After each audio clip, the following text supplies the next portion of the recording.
kind of stuff. Wonderful. So we can go ahead and get started. Welcome everyone to the Volunteers Town Hall for building the Partnerism campaign with CPS. It's my pleasure to turn it over to Rian for a welcome. I do want to say we have a variety of people who are joining us today from all over the world. Some people are brand new to partnerism or the work of CPS. Some of you have been involved with CPS or with Rian's work for many years, and today's an opportunity to learn and share what's currently happening, and at the end of the conversation, we will have an opportunity for you to get involved. So with that, Rian, I'd love to turn it over to you to welcome everyone.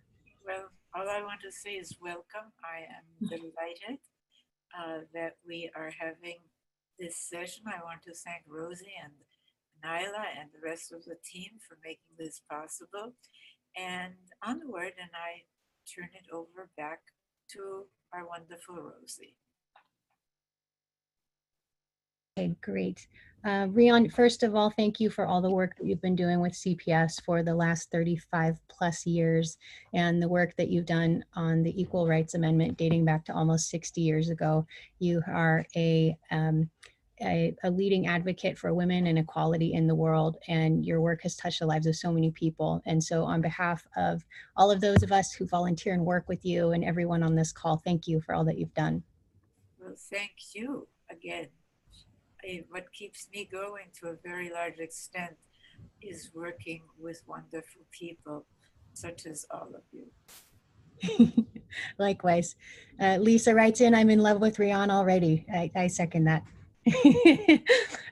Okay, so we're going to get started. And today I'm going to give a presentation that will last about 10 to 15 minutes. And then Rian will share some thoughts, and then we'll open the floor to questions. And today we're going to talk a little bit about partnerism, what it is, what the campaign is that we're building, why it's relevant now, and what we're leading up to at the end of this summer that you can get involved with. And there are lots of different ways for you to volunteer. So we'll share more about that at the end of the presentation. So give me just 1 second here to share my screen.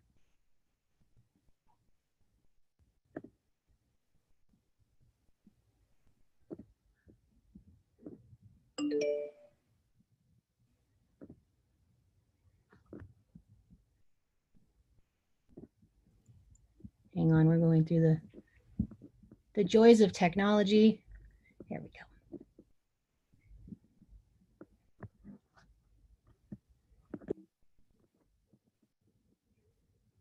Okay, so you should be able to see that. If you can't, just make a note in the chat box.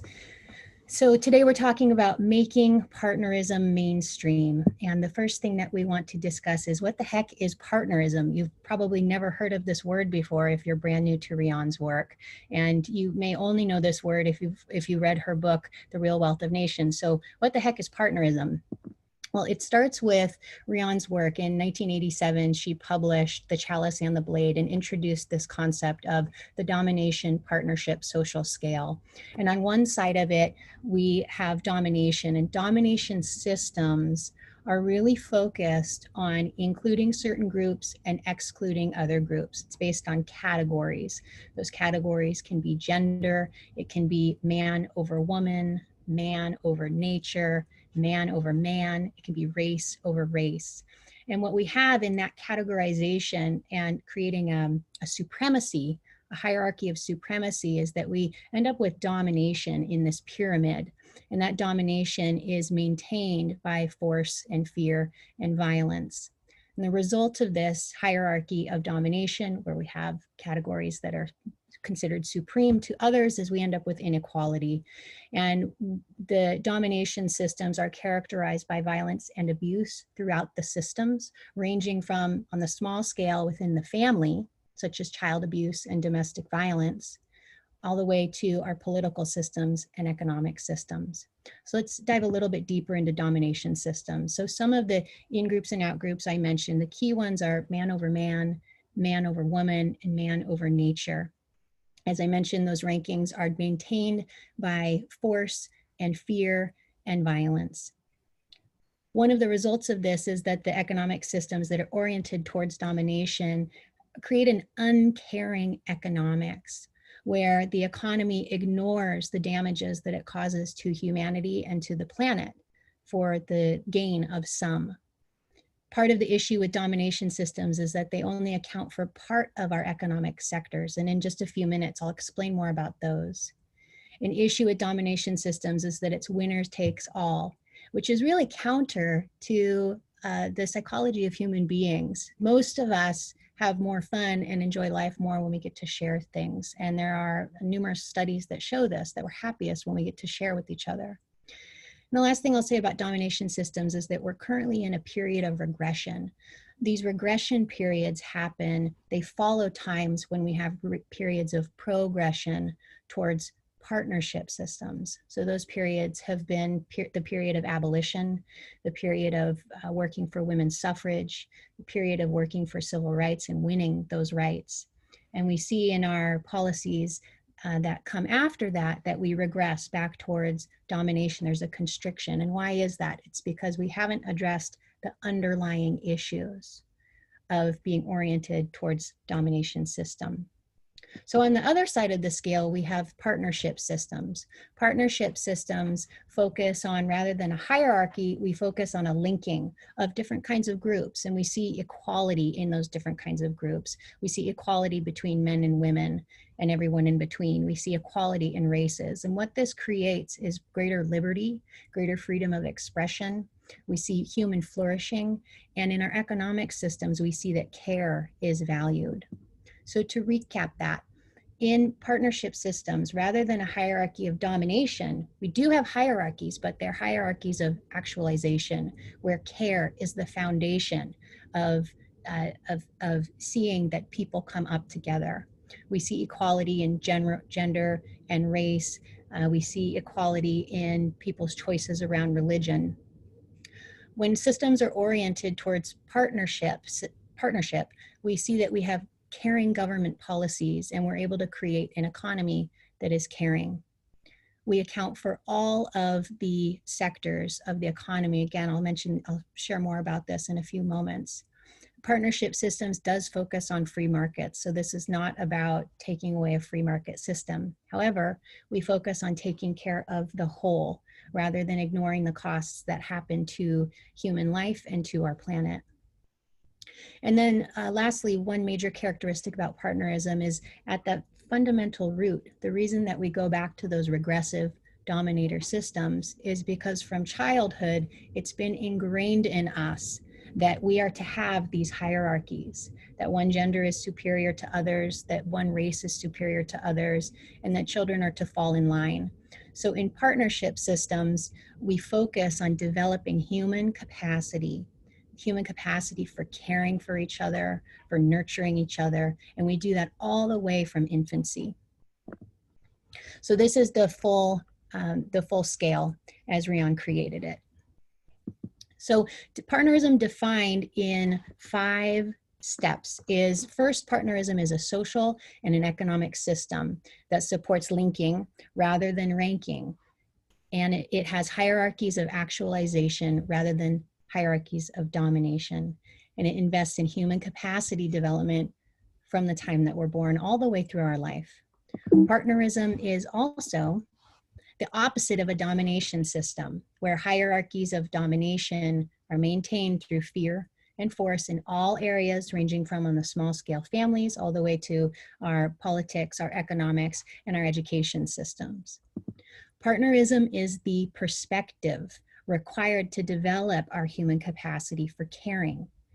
And it's that perspective regardless of gender, regardless of race, other categories.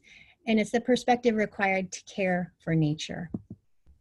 Partnerism is a new social category that transcends conventional ones, such as capitalism and socialism, such as the politics of right and left, such as religious and secular and Eastern and Western. And partnerism is a system in which the work of caring for people, starting in infancy, and caring for nature is highly valued, and it's rewarded in both the market and the non-market economies. And it's rewarded whether it's done by men or women. Partnerism, as I mentioned, was coined in 2000 by Rian in her book, The Real Wealth of Nations. So there's this age-old argument about capitalism and socialism, that one is better than the other. However, where does it fit into the scale of domination and partnership? Well, here's the thing. When we look at capitalism, it's had success in building a middle class. However, it's had tremendous negative impact on the planet, and we've also had a tremendous increase in poverty and issues in the richest countries in the world. So it's not without its faults. Same thing with socialism. Socialism was able to somewhat successfully bring a billion people out of poverty in China, but it came at the cost of human rights violations. So when we look at this, and we look at the fact that capitalism was invented in the 1700s, and we look at the fact that socialism was invented in the late 1800s, we can see that that was a time when women's work wasn't valued in the home, and women were really considered to be property of men. And as such, because there was no caring about valuing what was going on in the home, there also wasn't any thought about caring for our grand home, which is our planet Earth. And so the exploitation of our planet wasn't taken into consideration. So both capitalism and socialism were created in a time and oriented towards domination. And so that's what's at the source of the issues that we have with both of these systems and the taxing that we're seeing going on with the planet. What Rian introduced in her book in 2007, The Real Wealth of Nations, there's two different economic maps. She says that we currently, in these systems, both capitalism and socialism, only account for 3 parts of the real economy. We account for the market economy, the government economy, and we estimate the illegal economy. But there's 3 parts that are not valued and not accounted for, and those are the parts that really care about human beings and care about nature. So that's the unpaid economy, the household economy, and the natural economy. And in partnerism, we have a fully integrated economic map where those things are accounted for. So what's missing right now? What's missing is a tool that accounts for the trillions of dollars of value that's created every year, and that goes ignored and unaccounted for by GDP and its alternatives. What we need is a tool that will support politicians and support economists in really valuing the creativity and the work of human beings, that work of caring. So the Center for Partnership Studies, through Rian, has initiated creating a social wealth index. This is an education and policy tool. It demonstrates the value of caring for our people and our planet.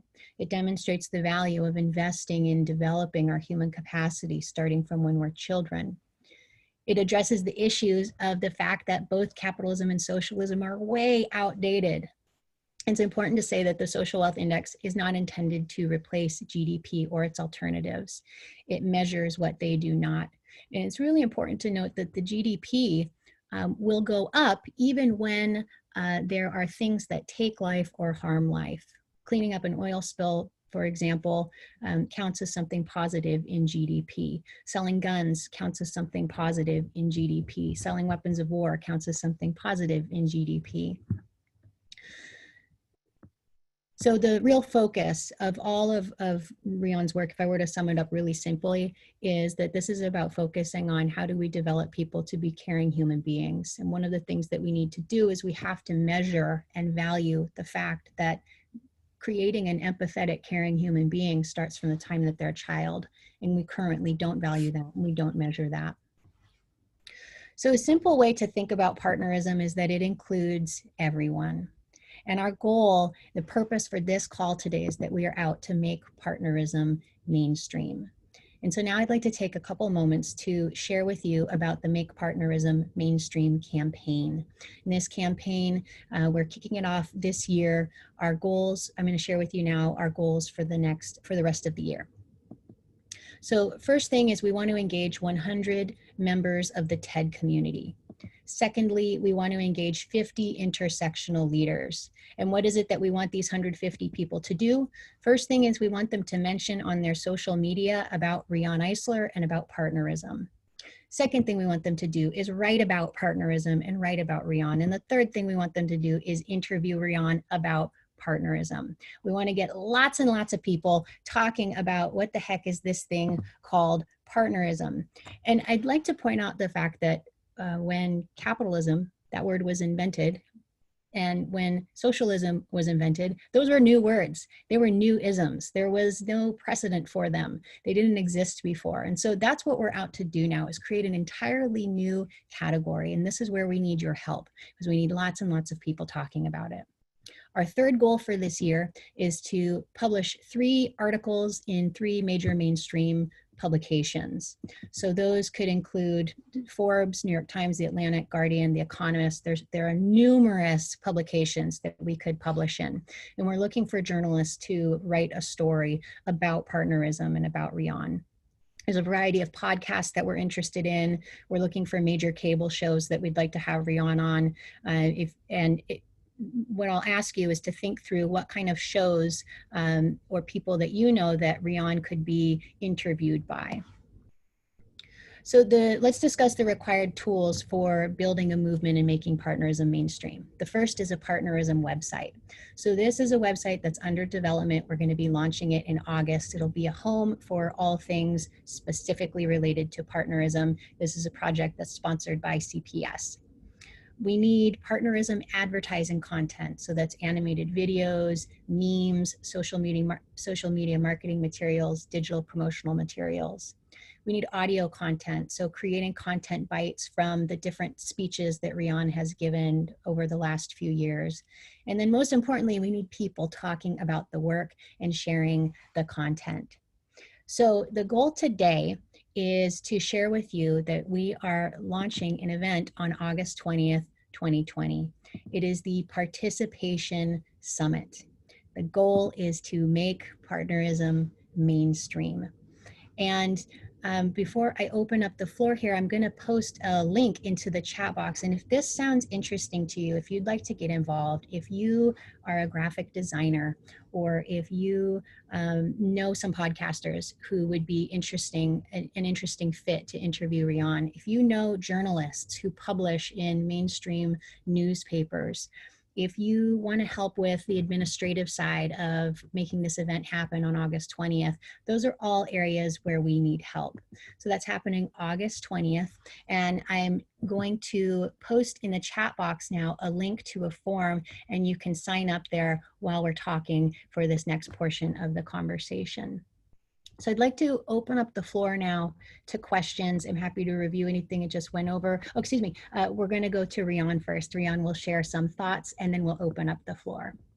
Well, I'm going to be very brief. First of all, thank you so much, Rosie. I think that this was a very excellent and really concisely summarizing so many important aspects. But the main thing for me is we urgently need a unified movement. Many of you are already working on different aspects of the shift from domination to partnership. But if we don't have this unified movement, understanding that we are each working on different aspects, whether it's racism, whether it's sexism, whether it's economic injustice, whether it's the destruction of our natural environment, think about it. We are all challenging one thing, a tradition of domination. And if we understand this, we can work together and we have a unified movement. And that's really what this is all about. We're not just off in some little silo, because one of the ways that domination systems maintain themselves is by fragmenting our consciousness.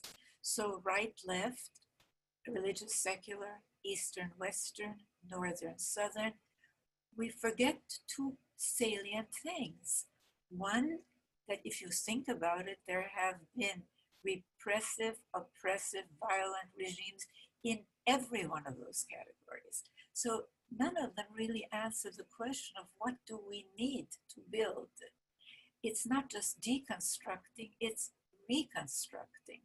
And secondly, think about it. These categories either marginalize or just ignore the majority of humanity, women and children. And Rosie mentioned the family several times. People pushing us back, whether it was Hitler in Germany, the Nazis, Khomeini in Iran, the Taliban, ISIS, the so-called rightist fundamentalist alliance here in the United States, uh, they all recognize one thing.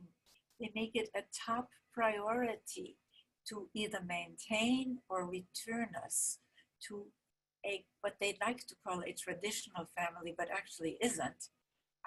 Those of you familiar with The Chalice and the Blade, with Sacred Pleasure, with my newest book, Nurturing Our Humanity, which came out with Oxford University Press just a few months ago, know that we have a long tradition of partnership-oriented societies.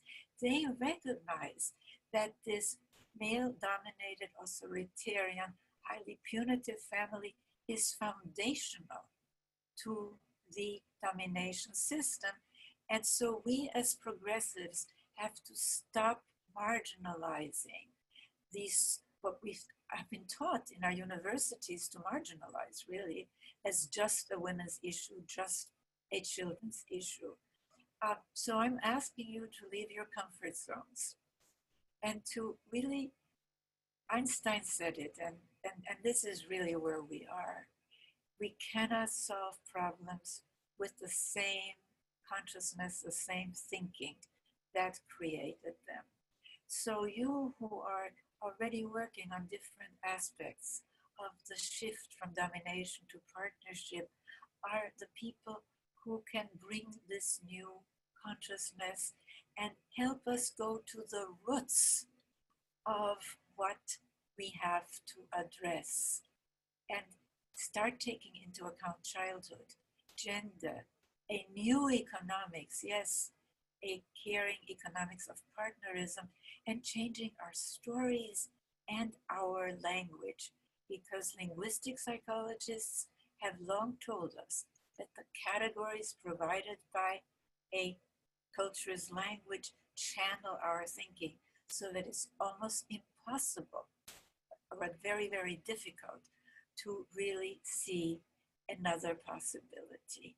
So onward, we have work to do, and it's marvelous work.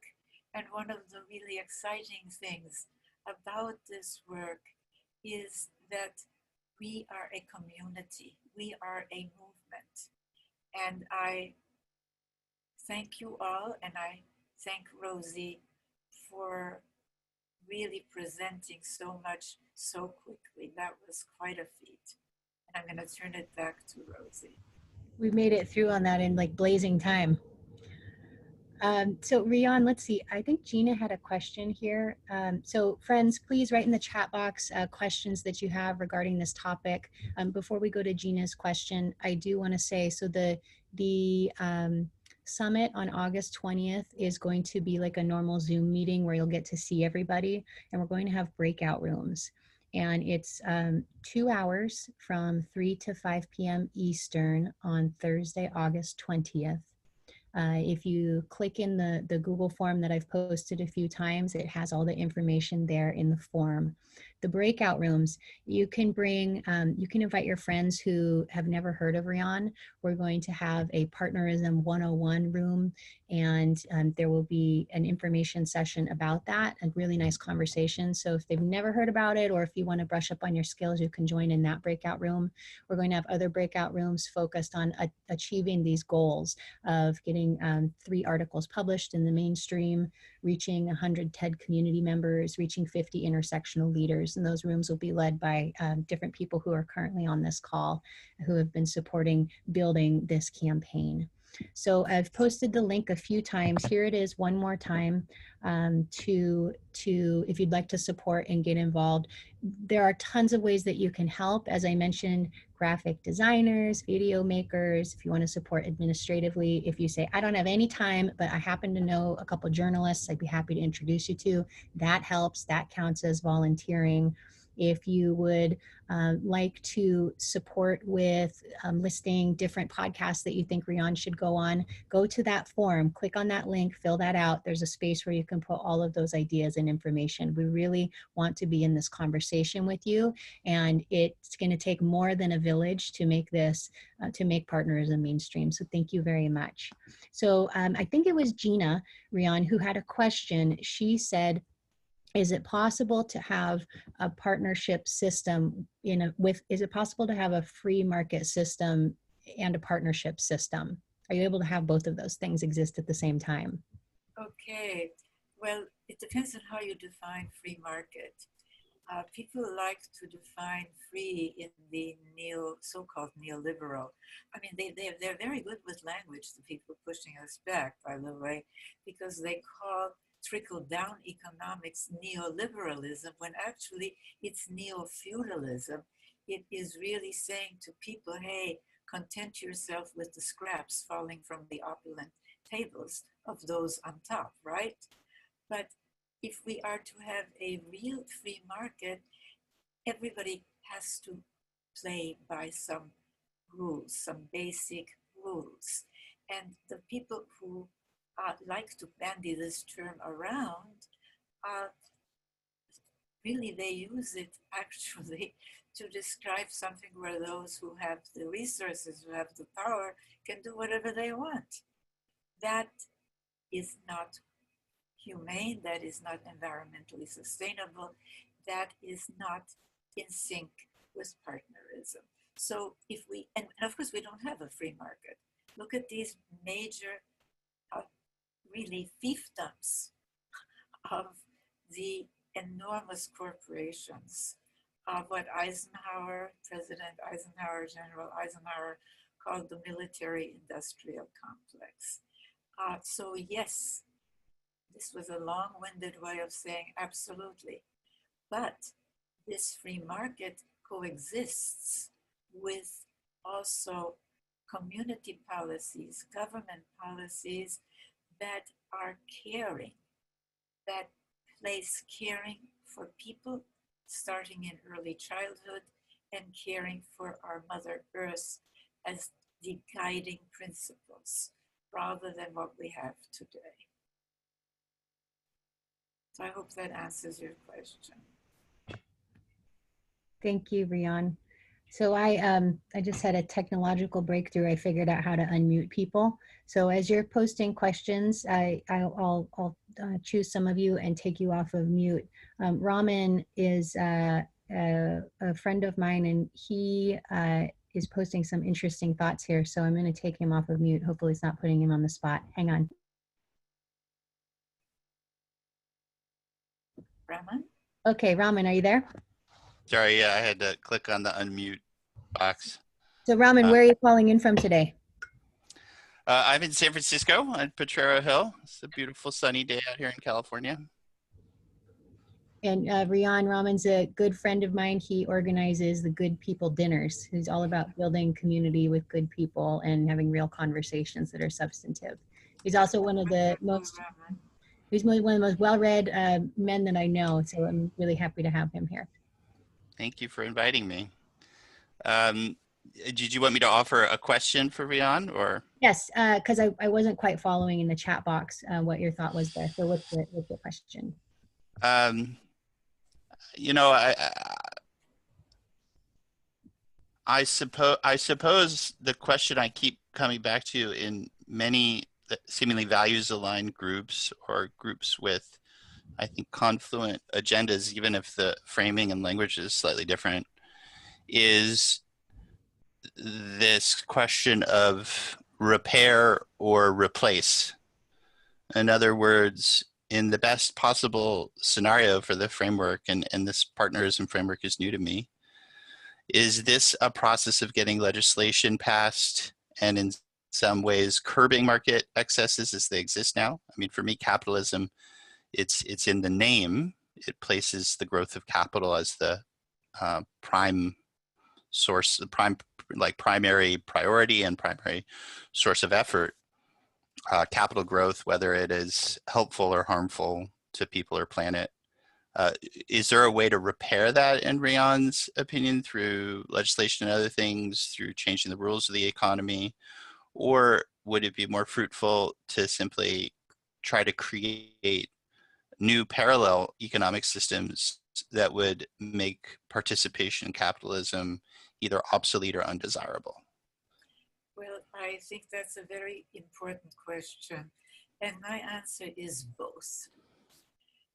Because when we talk about repairing, we're talking about the short term. As we repair, we move towards replacing. And we are really talking about something very fundamental here, which is, first of all, connecting the dots, understanding that there's a reason why regressives focus so much on family, whether they're leftist or rightist, okay, capitalist or socialist. You know, Stalin was just as gung-ho in reinstating the quote traditional family as was Hitler, okay? I mean, let's remember that. So what we're really talking about here is a process.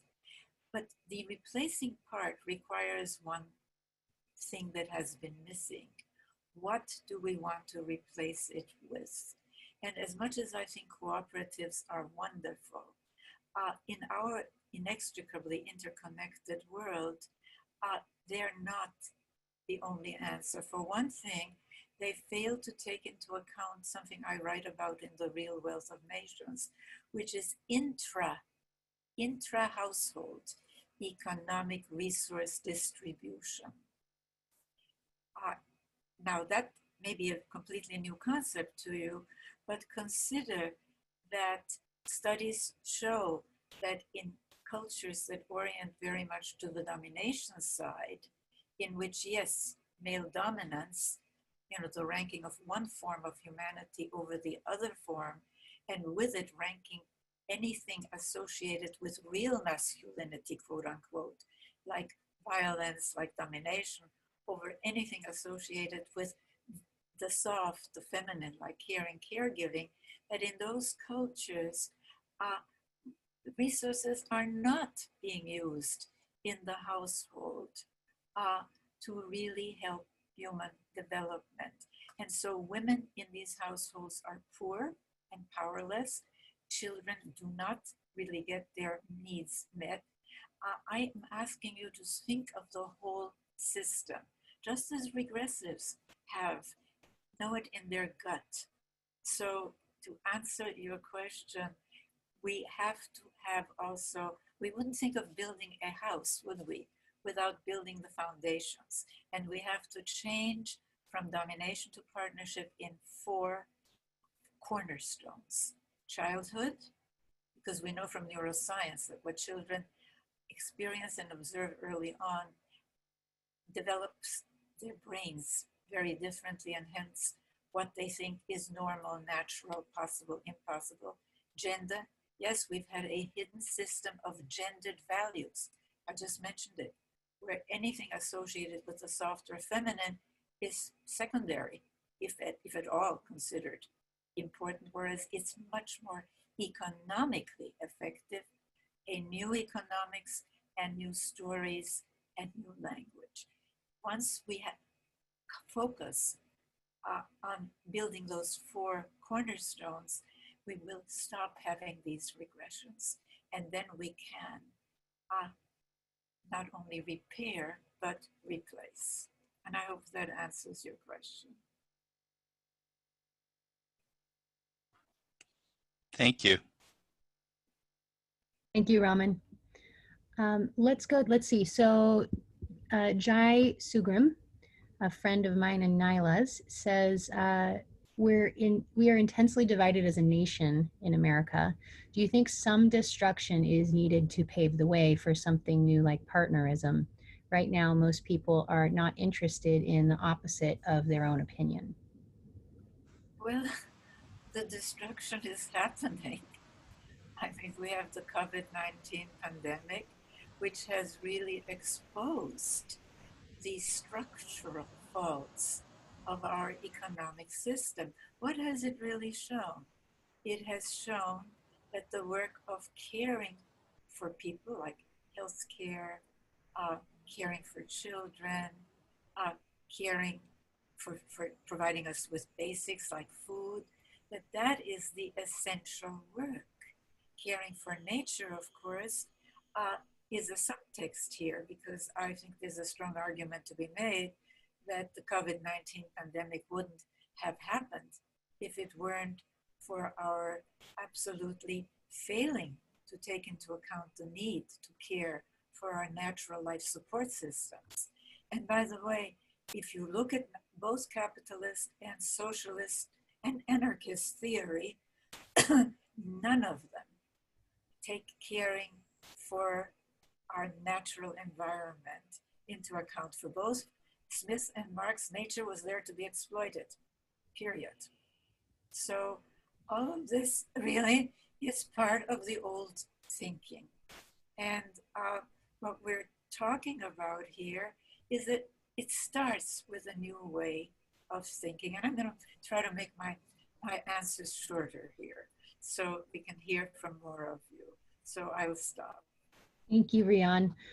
Let's go to, let's see. As I'm scrolling through the chat box, I'm noticing that the men are posting questions. Ladies, would you please post some questions as well? I'm happy to call on you, but you got to speak up. Let's see, Dave Liker, he read your article in Tikkun. That's the article on partnerism, post-capitalism, post-socialism. He says, you mentioned that the state of New Mexico has considered the use of the social wealth economic indicators in policymaking. What have been some of the challenges in getting governments to embrace partnerism? Well, I think the reason that we're working on a social wealth index is that the existing social wealth economic indicators are 24 indicators. And that's hard for people to wrap their minds around. What we need, I mean, GDP is one number, right? It's a terrible number, as Rosie said. You know, it not only takes into account activities that harm and take life, like making cigarettes and the resulting medical and funeral costs, great for GDP, but it fails to include the most essential human work of caring for people and caring for nature. So what we're really talking about here is changing how we think. And yes, to answer your question, it has been difficult. They've considered it, but nothing has really happened. And as I said, that is why we are now have the funding and are in progress of developing a social wealth index that combines, updates, and to some extent really changes these indicators so that we have something that we can offer. And I'd like to really see that we have this movement that will popularize the notion, you know, we measure what we value and we value what we measure.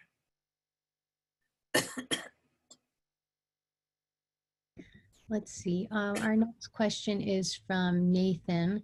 He says, is there a consideration to be explicit about partnering extending beyond human communities to touch directly on interspecies justice? So talking about nature and our animal friends on this planet. Well, of course. I mean, partnerism recognizes the interconnection of all of the living, of all of the life on our planet. And it is very, very, very short-sighted to really destroy so many species, if only from a human-centric perspective. Because goodness knows what we're doing. I mean, we don't seem to know what we're doing here. So yes, but this said, we do have that's the way that the planet seems to be structured, is there is a food chain, unfortunately. I mean, that's how it's designed. And we have to accept that that is the case. Uh, so, to answer your question with one word, yes. Uh, when we talk about caring for nature, it's not an abstraction. We're talking about the whole of nature and maintaining that ecological balance that, as we see with the COVID pandemic, is in such terrible, terrible jeopardy right now. Thank you, Rian. Matt Johnston, who's writing in from New York, says, I work with purpose-led startups who measure their work in for-profit and for impact terms.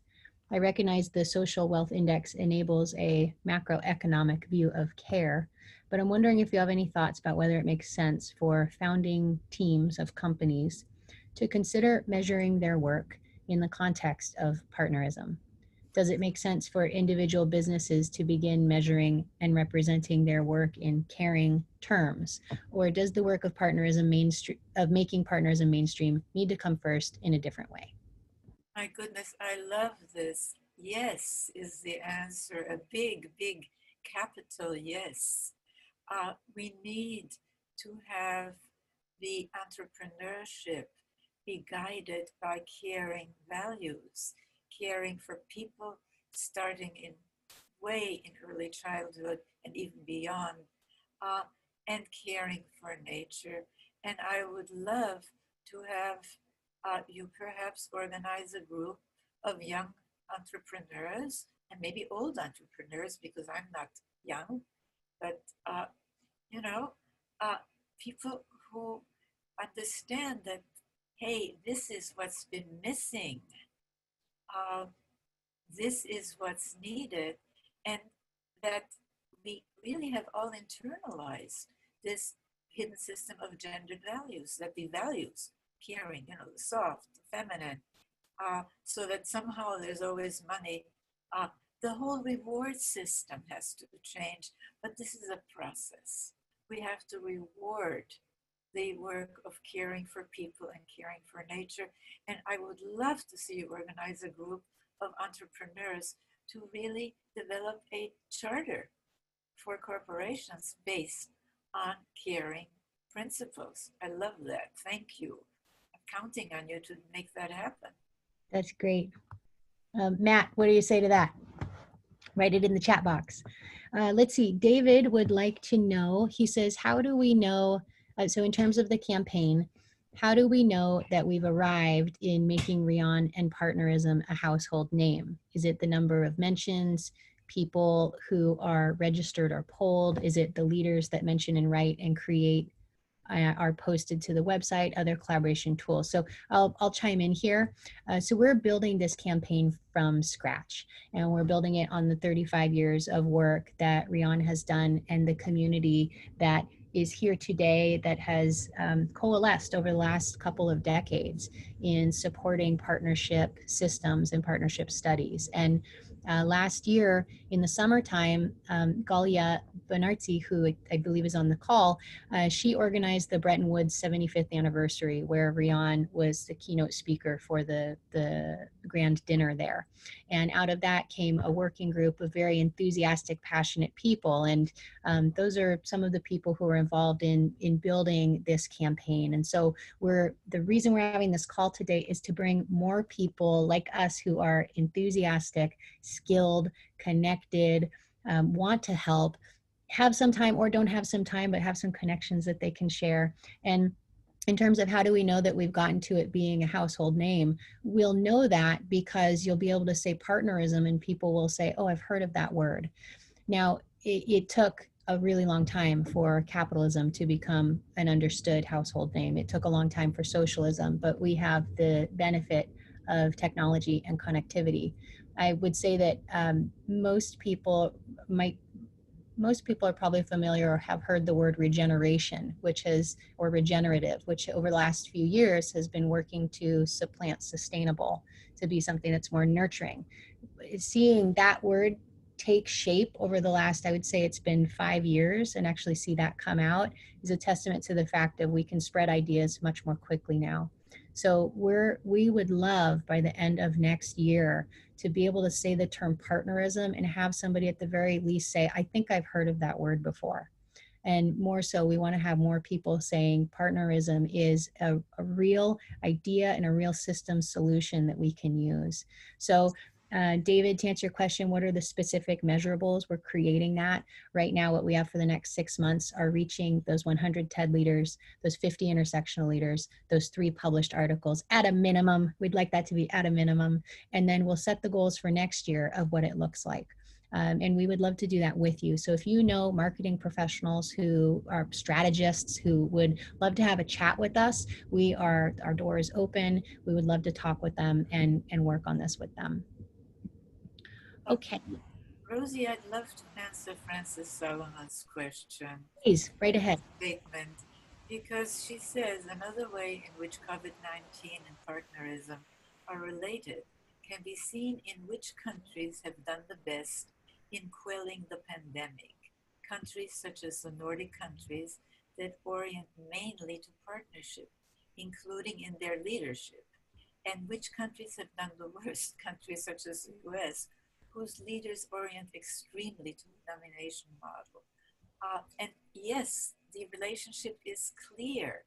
And really, it's up to us to also show everyone that partnerism is economically effective. And the Northern European nations like Sweden, Finland, Norway, where there were famines at the beginning of the 20th century, they were so poor, which are today regularly in the highest ranks of the World Economic Forum's global competitiveness reports, that have low poverty rates, low crime rates, not ideal societies, but they have moved more to the partnership side. And they have caring policies. And one reason for this is that the status of women has risen. And so there are about 40 to 50% of the legislature is female. And because caring, these soft, values, why is there in the United States always money for prisons? That's the stereotype, isn't it, of the punitive male head of household that's going to punish you. Why is there always money for weapons? The hero, the violent, masculinity, right? As domination, violence. And why is there never enough money for caring for people, for health care, for child care, even though we know that whether we have that high quality human capital needed, economists tell us, for the post-industrial age, flexible, creative people, etc., whether we have it or not largely hinges on the quality of care and education children receive. These nations have caring policies, universal health care, very generous paid parental leave for both mothers and fathers in those kinds of families, elder care with dignity, a focus on really highly accessible and very good quality early childhood education. It's not coincidental that they rose from abject poverty, starvation, to where they are today. So it's up to us to show this to people. And no, they're not socialists. They have a very healthy market economy. And it's not because they're relatively small and homogeneous. Think of all the relatively small, homogeneous nations that orient so much to the domination side. So I'm so glad you brought this up, Frances. Thank you. Thank you. Let's see, Carol Viporian asks, what do you mean by intersectional leaders? Do you have an example of who that would be? So Rian, would you answer what it is to be an intersectional leader? And then Lila, if you're there, would you give a few examples of intersectional leaders that you've seen out in the world right now? Well, I think that what we're talking about in popular language means that they're leaders who understand the connection, who connect the dots between racism, anti-Semitism, economic inequality, the really discrimination against people whose identity, sexual identity, is not what, I mean, either one of these two gender stereotypes, right, that we have. But I see intersectional leadership as more than that. I see it as leadership that not only recognizes these connections, but that really cares. And unfortunately, some of the intersectional leadership has been battling with other leaders. And I think we have to understand that that's what keeps the nomination system going. And that it's very, very important that we, I mean, to have, for example, call people who are not of a different kind of sexual orientation cis, to me, it's kind of a pejorative. It doesn't work. I think we have to recognize that everybody is entitled to their own particular sexual identity. And the same with other sort of in-group versus out-group thinking. So that's, but I'm going to turn it over to Nyla.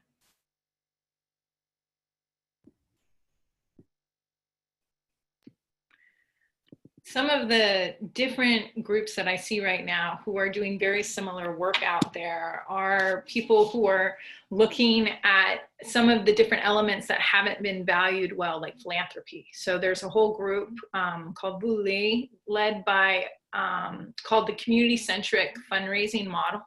And what I'm seeing is that there's a lot of intersectional leaders, a lot coming from the Gen Zs that are looking at all of these systems that are broken and creating these teams that are so diverse that are truly looking at how do we build a new table. And another group that I think that's really interesting is led by Stephanie Camus, who leads PopWorks, which is really talking about decolonizing and how do we really look at how a lot of these models have been created by a very small sector of the world. And my hope would be that we would be able to get all of these different leaders involved and be part of the creation of this together. So we're really bringing all of these new voices. And one other person is Gina Rosero, who is someone who has been a leader in trans rights. And she has a beautiful TED Talk where she actually comes out. She was a female model and people did not realize that she was a trans woman. And she has been very much involved in policy change and how do we move things forward. So my goal is that all of these leaders will be part of this conversation. That is wonderful. That's really a very, very important step. Thank you, Nyla. You're welcome. Thank you, Nyla. Let's see, Helene Brown asks a wonderful question. Does anyone think she could get on the Ellen DeGeneres show? And I, as a huge fan of Ellen, I will tell you, I sure think she could get on Ellen. Ellen loves caring for people and animals and the planet. Rion's work is so up Ellen's alley. The way that we get onto the Ellen show or any show is through people that we know. We have to find who her producer is, one of her producers, who's the talent booker, and then we just get her booked on the show. And in order to do that, we have to have some content created and in place. So that's really what we're leading up to, coming up to August 20th. I saw somebody ask, is there any information that we can share about this work? The answer is yes.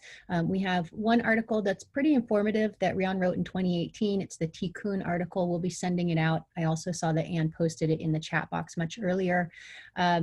We have that. We're going to have an audio version of that coming out. And then we're creating a video. We're creating a new website that will explain everything really clearly. All of those things are getting rolled out in the next month. And we need help in creating content to tell the story in little bite sizes, and as Nyla likes to say, bites, snacks, and meal sizes. So we need help creating content getting onto the Ellen show, got to spread the word, got to know a producer. That all happens through the people that we know. So if you're connected in Hollywood, if you're connected in the New York entertainment television production world, that is an area that we could use some help as well. Rian, do you think you could get on the Ellen show? Well, I'm ready. That's the answer. And I want to say something here. We have really been told a false story about, quote, human nature. And part of partnerism is really knowing that the evidence from both the social and biological sciences actually shows what I alluded to, that really the pleasure centers in our brains light up more when we care and share than when we win.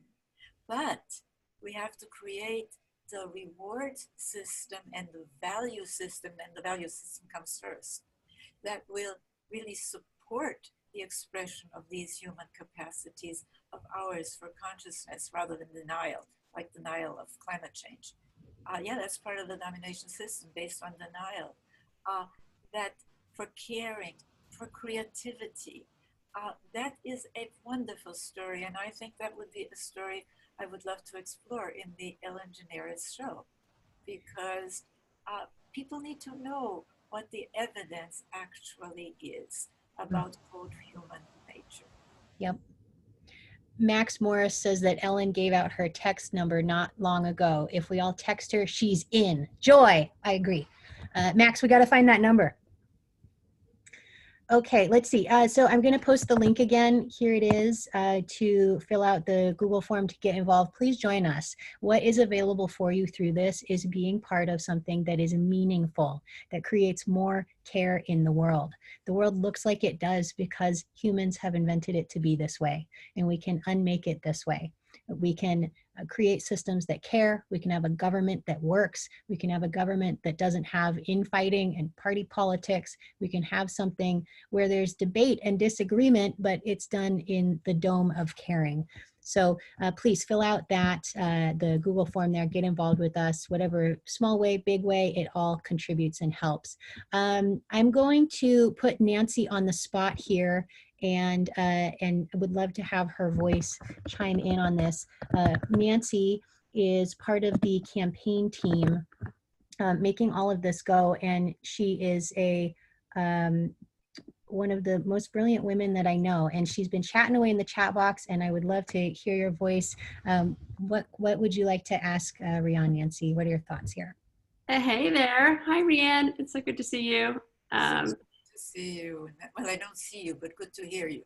Well, I am right here with a big smile on my face and so excited. And a few of my friends are on here too. Dr. Lisa, who is a brilliant cultural anthropologist, and some other great people that will be part of this conversation. And the chat we've been having is whether or not we think that the business world, or the corporate business world, is ready for a conversation around caring. And if we think that that's too soft a word and it starts to, like, you know, that we push too far away, back to your point, Rian, about feminist ideals get kind of discounted and get out. And I am arguing that that's not the case. My experience is right now that business leaders, men and women across the spectrum, from huge companies like Microsoft all the way to smaller ones, are definitely opening to this conversation, and not just from a COVID awareness point, but frankly, that's great. I mean, that's the inflection point, like, great. But I don't think it's just a remedy. I think they're really opening their capacity. So Rian, I don't know if you have a comment on your experience in the corporate world, but I'm very bullish that we can go in and that there's a conversation to be had. I'm writing about it. I'm talking about it. The more I lean into it, the more people open up and want to hear more. So I think it's a great time. Well, I absolutely agree with you that there is today, this is the moment for us. This is the moment. And what I would love to see corporate leaders do is to re-examine and begin to change their reward system. Yes. Because the present rules of the game in the corporate world really reward domination patterns. Yes. And if we reward caring instead, think about that. Reward caring in a tangible way, which in our culture, you know, we have this invention called money, an economic invention. I think that that is very important. And We I'm talk a lot so about aligning glad that- incentives, right? So I think Melissa Yes, Penn and I are having, so maybe part of the nomenclature thing is around, because I talk about compassion, we talk about empathy, we talk about collaboration under the dome, again, of caring, but that the idea is that we build much more humane incentive structures, because we often ask people to do one thing and we incentivize something completely different, and people are stuck in the crosshairs of that. And so that's one of the ways to redesign it. Absolutely. And that really goes back to the question that was asked earlier. Are we talking about repair or about replace? It's both. It's absolutely both, because in changing the incentive structure, we are both repairing and replacing. Exactly. Yeah, I think it's all designed in there. And that's why, again, I'm a big, huge, as you guys know, advocate for partnerism. We're working on the website. I'm thrilled to be part of the comms team, because I think that this is fundamental to this really big shift that we're going to have as we move work in a really different direction, and society takes a different look, and all the things that Rahman discusses at his Good People dinners come to fruition. This is sort of the underlying piece of it. This is the part that helps people make sense of it. And the minute we talk to people about domination versus partnerism, the lights go off. So it's I'm so proud to be part of this work. Thank you. And really, it is a consciousness that can make it possible for us to make fundamental changes. If we have a moment, I'd like to deal with the question of Rachel Dura on religious leaders. Look, yes, we have to talk to religious leaders and remind them that at the core of our religious traditions are partnership teachings, if you will, soft teachings of caring, of empathy, do unto others as you would have them do unto you. But then we have this domination overlay that really they need to sort it out, and we have to support them. So let's not give up, because most people in our world today still consider themselves religious, and that is something that we have to pay attention to and change how the leaders in those communities think and what they preach. That is a very, very important area. And I love the way that there are people on this call with so many different focal points, because you're all, as I said, working on different aspects. But let's be strategic about this shift from domination to partnership, and keep reminding ourselves and others of these four cornerstones: childhood, gender, changing economic rules, and changing from this short-term thinking, like the annual report or the 6 months report, which incentivizes really domination, you know? So people who rise to the top are the dominators. That has to change. And of course, story, narrative, and how they're all interconnected. Wonderful. With that, it is the top of the hour, so we're going to wrap up this Volunteers Town Hall. I just posted the link again a few moments ago. Please click on that and add your name if you want to be apprised of this conversation and you want to chip in some way, including this idea of all of us texting Ellen DeGeneres on her text number. We're going to do that. If you want to text her today, go ahead. I think that we'll do a coordinated effort after this. We'll maybe put together a couple little memes to share with Ellen to promote Rian. And the more of us that text her, like if we trickle that in, we do that before the website launches, and then we do it after the website launches, we'll have the possibility of getting some traction. In terms of, is this recorded and are we sharing it? We will send this to you, the recording of this. We'll also send you a link to the Tikkun article that Rian wrote, and people are asking about the presentation slides. We'll send those to you as well. So thank you so much. It's been really wonderful. Rian, any last words? Onward, and thank you. Great. Thank you. This is a lovely beginning, and I look forward to moving forward. Indeed. As a reminder, August 20th is the Participation Summit, Make Partnerism Mainstream. That's 3 to 5 p.m. Thursday, August 20th. You'll receive an invitation to that in addition to our follow-up email from today. Thank you so much, and have a wonderful afternoon wherever you are. Bye-bye.